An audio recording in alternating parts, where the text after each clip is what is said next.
No, no se ve cómo a veces está o no están los videos, pero bueno, ya iniciamos la grabación para el resto. Muy bien, colegas, pues bueno, vamos a seguir con lo que estábamos viendo. En este caso en particular, estábamos viendo respecto a la disminución en el punto de fusión, ¿sí? Entonces, hemos hecho una ecuación, hemos llegado a una ecuación. En esta ecuación que les estoy presentando ahorita, la última, pues es la relación que existe entre el punto de fusión nuevo, ¿sí? Y el punto de fusión estándar, que es este T0. Y está relacionado directamente, fíjense aquí, con la composición. ¿Vale? Entonces, yo lo que puedo hacer, además de esto, es pensar en que existe una relación entre la composición, ¿sí? Y el punto de fusión directamente con esta ecuación, ¿sale? Yo lo que puedo hacer, además de esto, es intentar relacionar con otras propiedades importantes, ¿sí? Entonces, si yo lo que veo es que la composición es muy relevante en el cambio en el punto de fusión, yo puedo incluso calcular cuál es el peso molecular de la sustancia que yo estoy agregando, que me está originando justamente este cambio, esta modificación en el punto de fusión. Eso es muy, muy, muy interesante, ¿sí? Y justamente hoy vamos a hacer eso. Vamos a llegar a, pues, a una ecuación que se utiliza para poder averiguar los puntos de fusión, pero además conectar con el peso molecular de la sustancia. A ver, vamos a empezar a hacer un poquito más de ping-pong de ideas. Si yo les pregunto cosas y ustedes responden. A ver, Gabriela, una pregunta. ¿Conoces algún experimento que utilice el peso molecular como pues algo muy relevante para dar un resultado, ¿sí? Para medir o caracterizar alguna sustancia importante, ¿sí? ¿Tú qué sabes? Peso molecular. Podría ser cualquier ejercicio de estequiometría, ¿no? Estequiometría, bueno, sí, hay algún asunto de estequiometría que se puede considerar, nada más que Por ejemplo, preparar una disolución. preparar una disolución, puede ser. A ver, Claudia, ¿qué qué otros experimentos tú recuerdas que tienen que ver con pesos moleculares?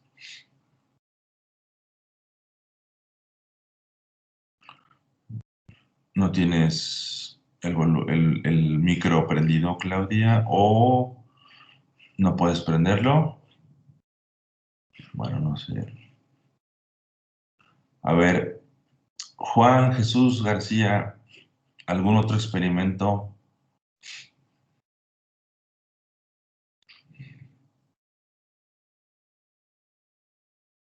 No. Luis Adrián. Ok, Claudia, no puedes prenderlo. Ok, no importa. Si puedes anotar, Claudia, alguna idea que tengas de algún experimento en donde se utiliza como referencia el peso molecular, estaría súper. ¿Sí? Luis, Oscar y Paola, ¿qué piensan al respecto?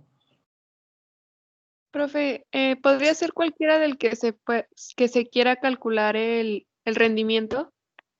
Por ejemplo, cualquiera que se pueda calcular rendimiento, ¿sí? ¿Tienes algún ejemplo en particular, Paola? Mm, pues podría ser la síntesis. Por ejemplo, la síntesis tienes que averiguar, saber muy bien el peso molecular, exacto, para calcular en síntesis orgánica, ¿no? Por ejemplo. Ahora, ¿han escuchado hablar de métodos de separación, ¿sí? En donde es relevante el peso molecular? Por ejemplo, en laboratorios de biología, la centrifugación es un asunto pues muy importante. La masa molar, dice Juan Jesús García, sí, la masa molar de un gas, eso es una buena idea. Sí, la centrifugación es uno de ellos. Y en el caso de la gente que tenga experiencia, seguramente no todos lo han hecho, pero seguro alguno ha pues, escuchado hablar de cómo en biología luego se corren experimentos en gel, ¿no? En gel de poliacrilamida, y esos experimentos lo que hacen es utilizar el peso molecular de las sustancias y además cómo estas sustancias se pueden mover a través de una corriente eléctrica, ¿sí? Para identificar sus pesos moleculares. De hecho, así se identifican las proteínas en un experimento. Por ejemplo, si quieren ustedes identificar en criminología, en criminalística, una muestra si pertenece a una persona de algún fluido biológico, ustedes pueden hacer un experimento justamente de correr en un gel, ¿no? De hecho, la PCR, ahorita que se está utilizando mucho, pues para identificar si una persona tiene o no tiene el virus del SARS-CoV-2, pues justamente SARS-CoV-2 justamente tiene que ver con la replicación de proteínas y además de eso, pues tiene que ver con la determinación del peso molecular, ¿sale? Entonces es muy relevante, es un asunto muy relevante, muy importante, ¿sí? Que vale la pena. ¿Puedes cerrar, Polly? Que vale la pena que nosotros entendamos desde varios puntos de vista. Sí, entonces, bueno, ahora vamos nosotros a relacionar esta ecuación que tenemos aquí con una ecuación que me permite averiguar el peso molecular a partir del cambio que se tenga en el punto de fusión, ¿sí? Entonces vamos a identificar a M, ¿sí? Que sea una molaridad de los solutos, ¿sale? La molaridad de los solutos. La molaridad, pues bueno, es la concentración molar. Nosotros la trabajamos y tiene que ver con, pues, la medida de la concentración, ¿sí? Que yo estoy pensando en gramos bueno, o en kilogramos del disolvente, ¿no? La diferencia con la molaridad, ¿sí? Que estoy hablando de volumen en la solución, ¿sí? Entonces, bueno, la molaridad de todos los solutos, pues empieza a partir del primer componente, que es el soluto, que le voy a llamar M2, más M3, así, etcétera, ¿sí? Entonces, bueno, yo voy a identificar a N, ¿sí? Sin subíndice, como el número de moles de solvente, ¿sale? Voy a decir que M mayúscula, ¿sí? Va a ser la masa molar del disolvente, ¿sí? Va a ser la masa molar del disolvente, ¿sale? Entonces, yo lo que voy a hacer, pues, es empezar a definir mis cantidades, por ejemplo, la molaridad de cada uno de los solutos, ¿sí? Y pues yo voy a calcular, por ejemplo, cuál sería la masa, así tal cual, la masa del disolvente. Pues yo lo que tengo que hacer es multiplicar, ¿no? El número de moles del disolvente por su masa molar o su peso molecular, llamado peso molecular también, ¿no? ¿Sale? Entonces, ¿cómo se define la molaridad? La molaridad de la sustancia 2 aquí, a ver, ¿quién está por aquí conectado también? A ver, nuestro colega Puentes, Saucedo. ¿Cómo defines la molaridad?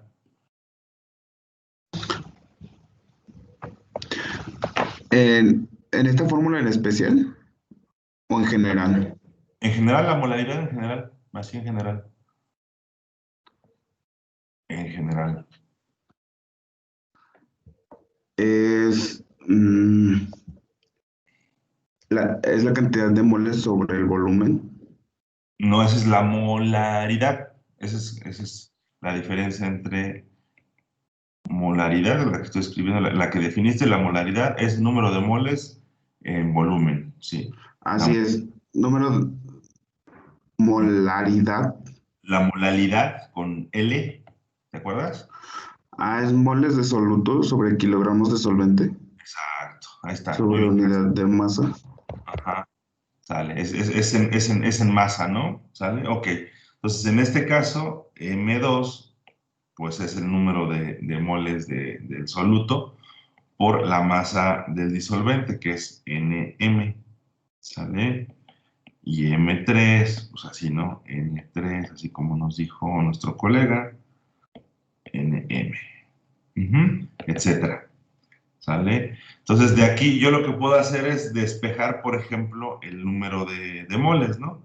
Número de moles de 2, simplemente paso esto multiplicando y lo que tengo es N por M mayúscula por M2, N3 sería N por M mayúsculas por M3, así, etcétera. ¿Sale? Y bueno, ahora vamos a acordarnos en este caso, otras cantidades importantes que tenemos que construir, que es la fracción molar del disolvente. A ver, por aquí está Víctor Alonso. ¿Cómo defines la fracción molar del disolvente en este caso en particular que tenemos? ¿Cómo la escribirías?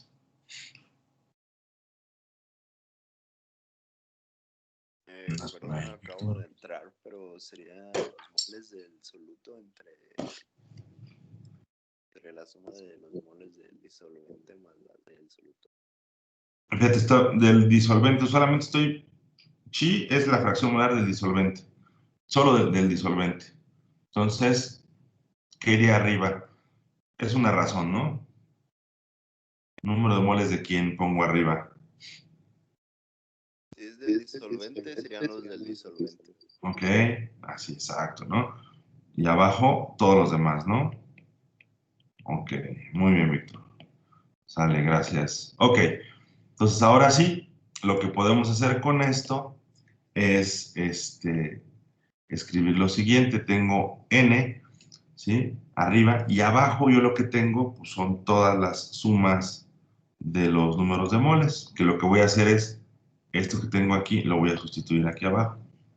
Entonces tengo n más n, ¿sí? M mayúscula, ¿sí?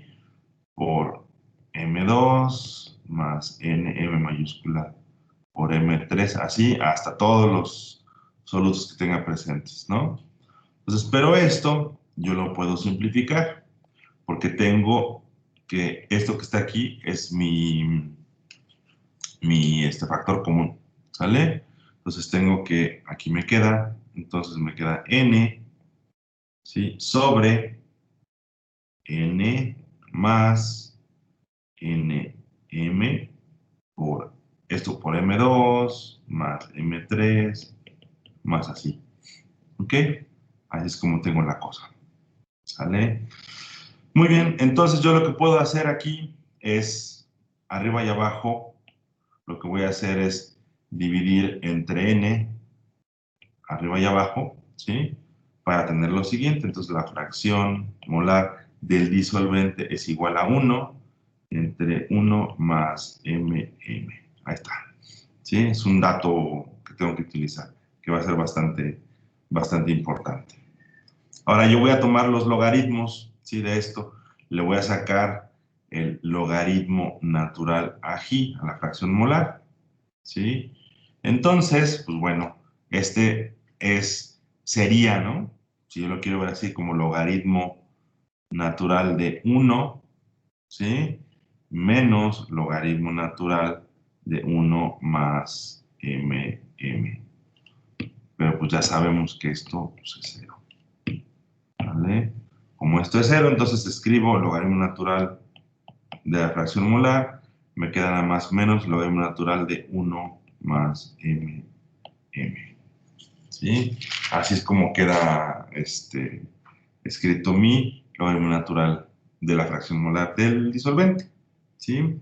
Entonces ahora yo lo que voy a hacer es pues ahorita voy a hacer la diferencial de esto, ¿sí? La diferencial del logaritmo natural de x, ¿sí? Pues es simplemente la menos la diferencial de 1 más mm, ¿sí? Entonces, de tablas y de cálculo, la diferencial del 1 logaritmo natural de x, pues es 1 sobre x diferencial de x.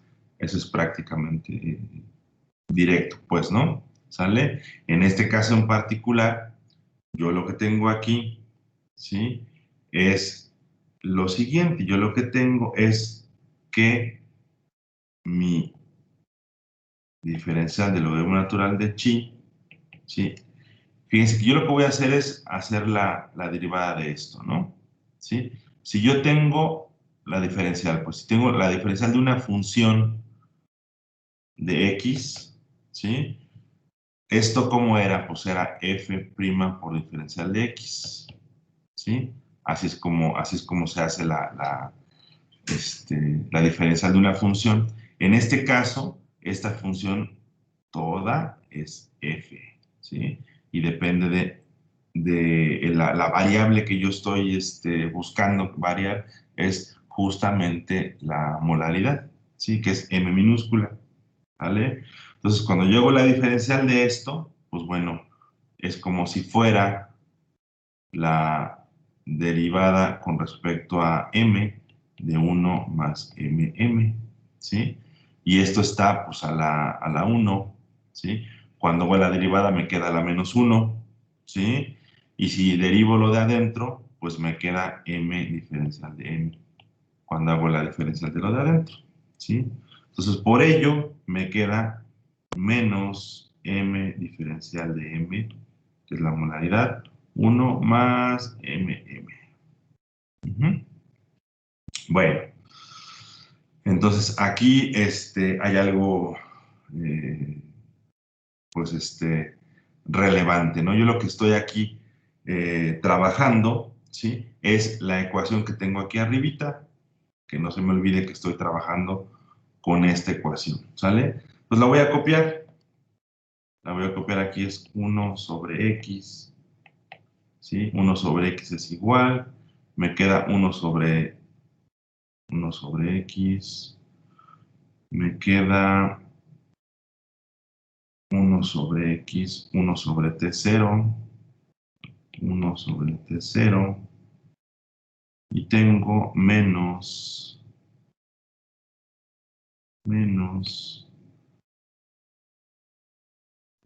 r logaritmo natural de x, menos r logaritmo natural de x, sobre delta h de fusión. ¿Sale? Esa es la ecuación que yo, en la cual yo requiero trabajar, ¿sí? Bueno, ahora, antes de llegar a esta ecuación, ¿sí? Nosotros lo que habíamos hecho es tener una expresión, porque esa es la ecuación ya integrada, ¿sí? Tenía yo una ecuación por ahí arribita, la voy a recordar, me voy a ir para arriba, para arriba, para arriba, para arriba. Fíjense en esta ecuación que tengo aquí, ¿sale? Es la que voy a utilizar ahorita, ¿sale? Entonces, 1 sobre x. Me queda 1 sobre x. 1 sobre x, esto es igual a delta h de fusión sobre rt cuadrada, la parcial de t con respecto a x a p constante. ¿Sí? Bueno, ahora lo que voy a hacer con esto, voy a separar, esta es una ecuación diferencial, aquí tengo la parcial de t con respecto a x. Ahora lo que voy a hacer es, pues voy a hacer la siguiente manipulación. Esto lo voy a pasar aquí de este lado multiplicando. Esto lo paso aquí dividiendo. Me queda lo siguiente, me queda diferencial de t es igual, me queda multiplicando RT cuadrada, dividiendo delta H de fusión, ¿sí? Y me queda diferencial de X sobre X. ¿Vale? Entonces, yo lo que tengo aquí, ¿sí? Es lo siguiente. Fíjense que esto que tengo aquí, ¿sí? Esto que tengo aquí es la diferencia del logaritmo natural de X, ¿sale? Pero ustedes saben, ¿sí?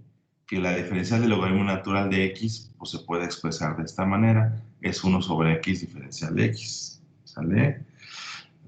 ¿Ok? Entonces, yo lo que voy a hacer es lo siguiente, ¿sí? Esto que está aquí, está relacionado con la diferencia del logaritmo natural de X, ¿sí? Y es justamente este resultado que tengo aquí, ¿sale? Entonces, yo lo que voy a hacer es escribir la diferencial de t es igual a RT cuadrada sobre delta H de fusión, y tengo menos m diferencial de m sobre 1 más m. ¿Vale? Bueno, reacomodando me queda diferencial de t es igual a menos m RT cuadrada sobre delta H de fusión, y aquí me queda nada más diferencial de m sobre 1 más m. ¿Sale? Entonces, esta ecuación es muy importante. Yo lo que voy a hacer es pensar en un proceso límite. Proceso límite. ¿Qué voy a hacer en este proceso límite? Voy a pensar en qué pasa si diluyo mucho la disolución, ¿sí? Fíjense que eso es muy importante. Estamos trabajando con soluciones ideales. La solución ideal, como la hemos estado caracterizando, como hemos pensado en ella, la solución ideal es una solución pues que tiende a la dilución infinita, ¿no? Entonces, la molalidad pues tiende a 0, ¿sí? ¿Y qué significa esto? Si la molalidad tiende a 0, como ya no tiene, en este caso, pues el disolvente, pues prácticamente ningún contaminante, ¿sí? La temperatura esta pues tiende a la temperatura de fusión estándar, ¿no? ¿Sí? Que es la que hemos estado nosotros trabajando. Pues yo lo que voy a hacer es reacomodar esta ecuación que tengo aquí, y lo que voy a hacer es, tengo aquí diferencial de t, la voy a poner parcial, ¿sí? Voy a pasar la diferencial de m dividiendo del otro lado, evidentemente como derivada parcial de m, ¿sí? ¿Sale? Voy a pasar este signo negativo de este lado, ¿sí? Y esto lo voy a hacer a una presión constante. Por eso está las parciales, ¿no? Esto no estoy considerando el cambio de presión. Y el proceso límite, ¿sale? Lo voy a marcar aquí, m igual a 0. Pues aquí lo que tengo es m r t0 cuadrada entre delta h de fusión, ¿sí? Y aquí tendría en principio esto 1 sobre 1 más m. ¿Sale? Pero mi proceso límite es m va a 0. Entonces, esto va a 0. Y por lo tanto, si esto va a 0, me queda 1 sobre 1 y esto va a 1. ¿Sale? Por lo cual, yo puedo reescribir esta ecuación para que me quede de la siguiente manera. Yo lo que tengo es menos la parcial de t con respecto a la molaridad a a presión constante y en el proceso límite de la dilución infinita, ¿sí? Es igual a mR T0 cuadrada entre delta H de fusión. Esto es igual, ¿sí? Esto es lo que tengo aquí. Esto se le llama la constante, ¿sí?, de disminución del punto de fusión. Constante de disminución del punto de fusión. ¿Sale? Muy bien. Entonces, eso ya me voy acercando justamente a lo que yo quiero hacer, ¿no? Sí, vamos a pensar en cómo caracterizar pues el cambio en el punto de fusión. Yo le voy a llamar a este cambio teta F, ¿sí? Esto es el cambio en el punto de fusión. El punto de fusión original menos el punto de fusión que yo estoy observando, ¿sí? Ahora, si a esto yo le saco la diferencial, pues la diferencial de teta F, ¿a qué va a ser igual? Si yo hago la diferencial de esta resta que tengo aquí, yo lo que tengo es que T0 es una constante, no así T, ¿sí? Entonces nada más me queda menos diferencial de T. ¿Sale? Entonces, yo lo que puedo hacer es justamente, ¿sí?, utilizar esto, ¿sale? ¿En dónde? Pues utilizar esto aquí, en esta ecuación que estoy obteniendo, en este lado, ¿sí? Entonces, si d teta f es igual a menos dt, yo lo que puedo hacer es, en vez de poner la parcial de t, ¿sí?, voy a poner la parcial de teta f, ¿sí?, con respecto a la molaridad, a presión y m igual a 0. Y esto, ¿a qué es igual, colegas? A mi constante de disminución del punto de fusión, ¿sale? Y esto es una ecuación diferencial, la separo, tengo la diferencial de teta f, esto es igual a kf por la diferencial de la molaridad de los solutos, ¿sí? Integro, y yo lo que tengo al integrar, ¿sí?, esto lo integro, ¿sí?, y lo que tengo al integrar pues es que teta f es igual a kf por m, ¿sí? Entonces, una vez conociendo, y de hecho se puede sacar de tablas, las constantes de disminución del punto de fusión, ¿sí?, de un disolvente, y yo le aviento un conjunto de, pues en este caso de solutos, yo puedo averiguar la molaridad de los que componen esta mezcla, ¿no? Si yo estoy utilizando nada más uno, pues voy a averiguar justamente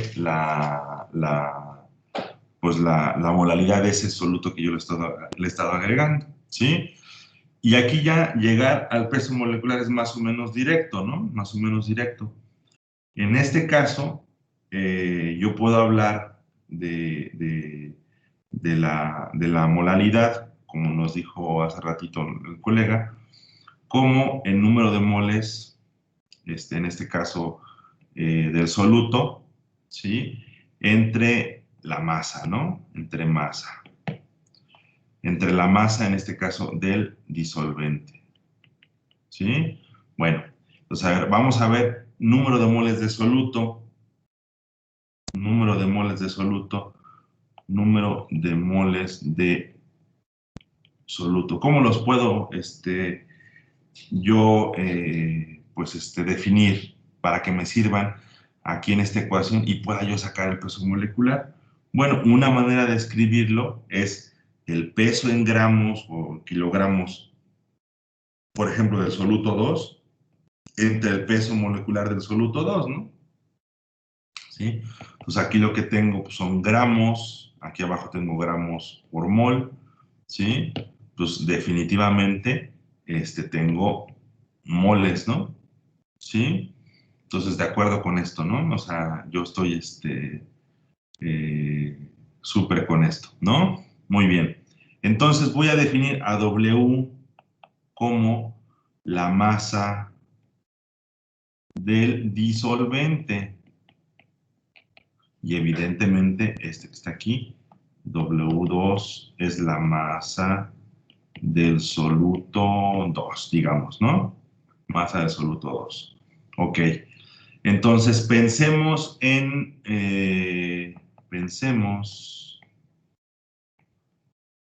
que únicamente tengo un soluto, ¿sí? Evidentemente va a ser el 2, ¿no? Un soluto que tiene número de moles así, ¿no? Bueno, entonces, ¿cuál va a ser la molaridad M de los solutos? Pues bueno, la molaridad M va a ser, pues en este caso, tengo que construir el número de moles de soluto. Número de moles de soluto, quedamos que era aquí W2, ¿no? Entre M2, ¿sí? Divididos, ¿sí? Entre la masa del disolvente, que es W, ¿no? ¿Sale? Así es como se construye, en este caso, pues mi molaridad, ¿sí? Tomando en cuenta el peso molecular. Aquí yo ya puse la molaridad como una función del peso molecular de la sustancia 2, ¿sale? Entonces yo, con esto yo ya voy a poder incluirlo en esta ecuación que tengo aquí arriba, ¿sí? Pues para poder justamente calcular el peso molecular, ¿sí? Entonces, yo lo que tengo aquí es, si hago las sustituciones adecuadas, si tengo mi ecuación que era teta, aquí está, ¿no? Que era teta F es igual a KF por M. Yo lo que hago, pues, es simplemente sustituir mi molaridad que ya he construido aquí de este lado, y me queda que teta F es igual a KF, ¿sí?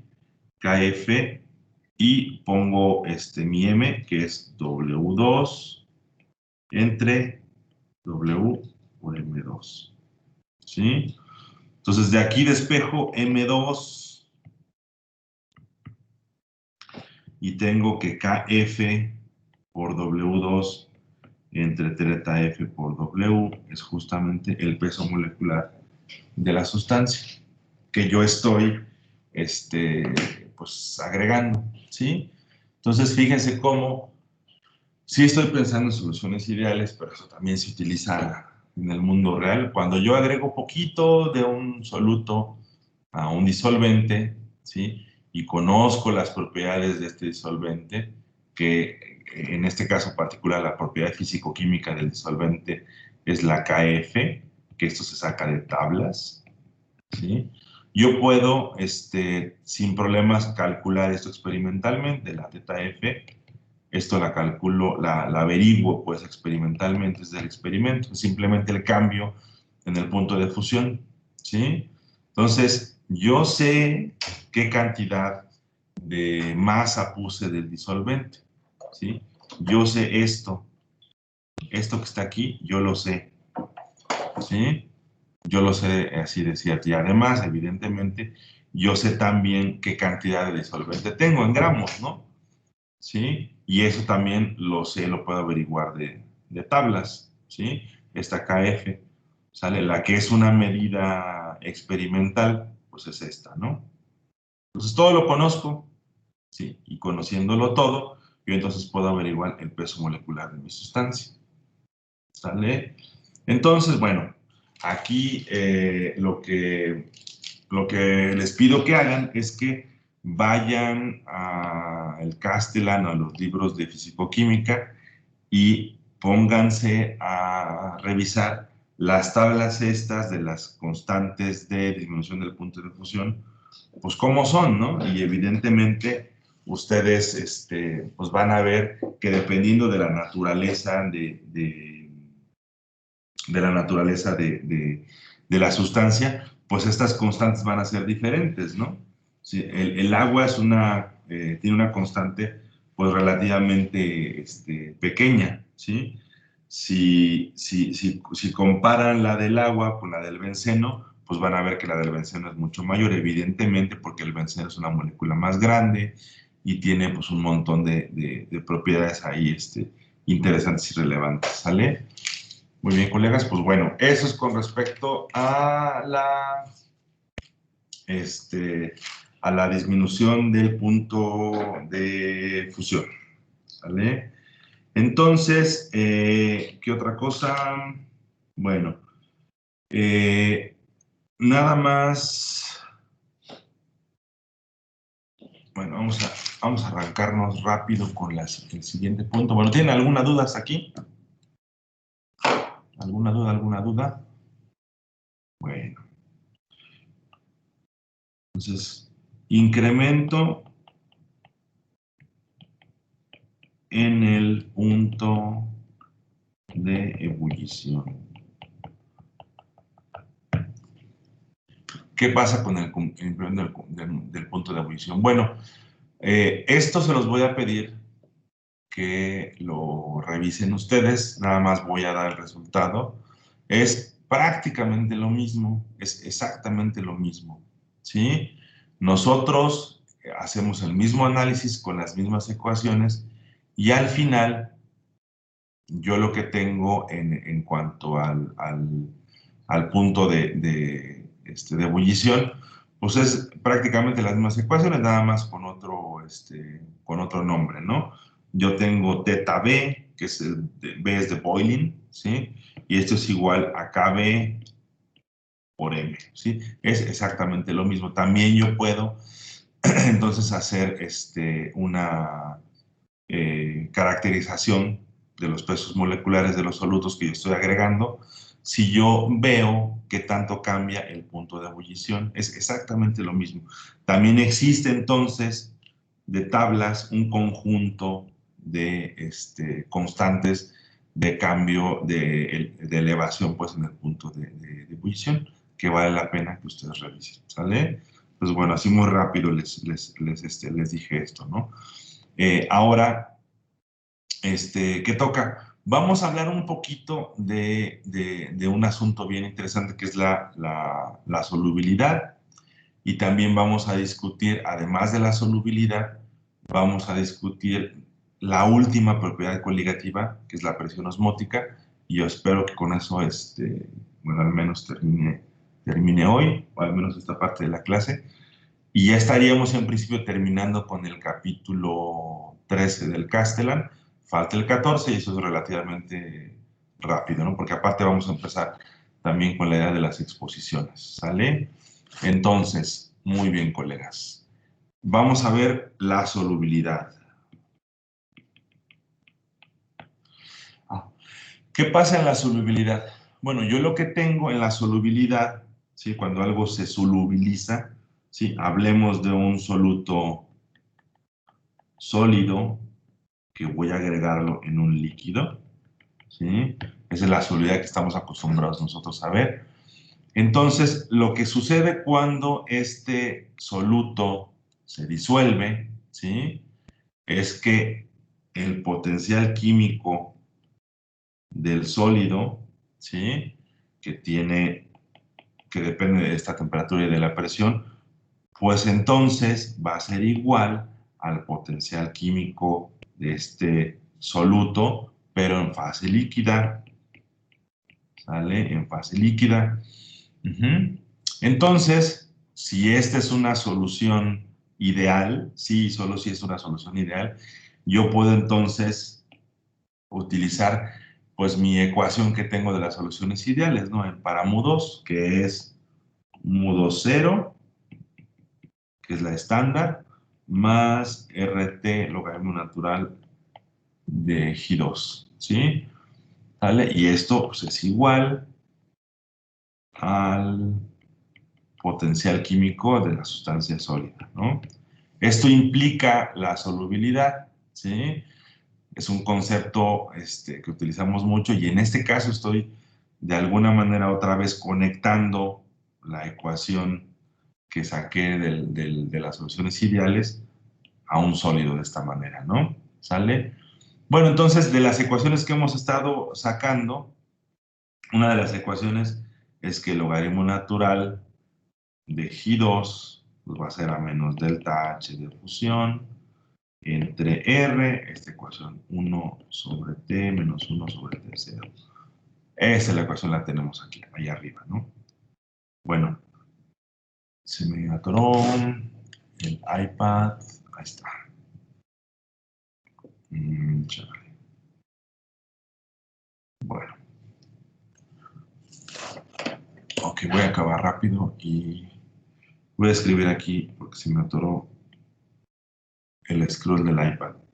Entonces, yo puedo escribir también esta ecuación mediante la expresión de delta H en función de delta S. Yo sé que delta H, en este caso de fusión, va a ser igual a T0 por delta S de fusión. ¿Sí? Si yo sustituyo esto aquí, ¿sí? Yo lo que tengo es la siguiente expresión, delta S de fusión entre R, y aquí tengo 1 menos T0 sobre T. ¿Sí? ¿Sale? Cualquiera de estas dos ecuaciones son, en principio, pues una ecuación que me habla de la solubilidad de un soluto en una solución ideal. ¿Sí? ¿Sale? Porque lo que estoy justamente pensando es en conectar, ¿sí? La parte del sólido con una solución, en este caso, ideal, ¿sí? En las ecuaciones que teníamos arriba, bueno, ya se destrabó, en las ecuaciones que teníamos arriba, aquí aparecía chi, ¿sí? Aquí aparece chi, me voy a ir para arriba para que las recordemos, las recordemos. Sí, para arriba, para arriba. Aparecía chi. ¿Sale? Mira, aquí aparecía chi. ¿Sale? Entonces, lo que estoy haciendo con esta conexión que hago en el equilibrio, ¿sí? Pues justamente conecto mi logaritmo natural, en este caso del disolvente, con el logaritmo natural de uno de los solutos, ¿sí? Por esta expresión que está aquí. Simplemente utilizando mi concepto de equilibrio de fases, ¿no? ¿Sale? Entonces, muy bien. Nosotros podemos, además, esto que tienen ustedes aquí, que es la idea de solubilidad, pueden revisar también de tablas, ¿sí? Las solubilidades, ¿sí? Eso significa, ¿sí? La fracción molar del disolvente que va a estar en ese equilibrio, ¿sí? La fracción molar del soluto que está en ese equilibrio sólido-líquido es justamente la cantidad máxima que se puede disolver de algún soluto particular. Existen las tablas, ¿sí? En este caso, por ejemplo, una tabla del clorobenceno, de las tablas, aparece que su solubilidad es 0.256, ¿sí? ¿Qué significa? Que yo una fracción molar de 0.256 la puedo llevar, en este caso, a su disolución en el clorobenceno, ¿sí? Entonces, bueno, de los diferentes disolventes yo puedo averiguar estas solubilidades. El asunto aquí es que todo esto nada más depende de la cantidad. Las propiedades coligativas únicamente dependen de la cantidad del soluto, ¿sí? Yo puedo agregar cualquier soluto, ¿sí? Con esa fracción molar y en principio se puede disolver en clorobenceno esta fracción molar, ¿sale? ¿Sale? Evidentemente estoy hablando de soluciones ideales, ¿ok? Bueno, muy bien, colegas. Entonces, ahora vamos a ver la presión osmótica.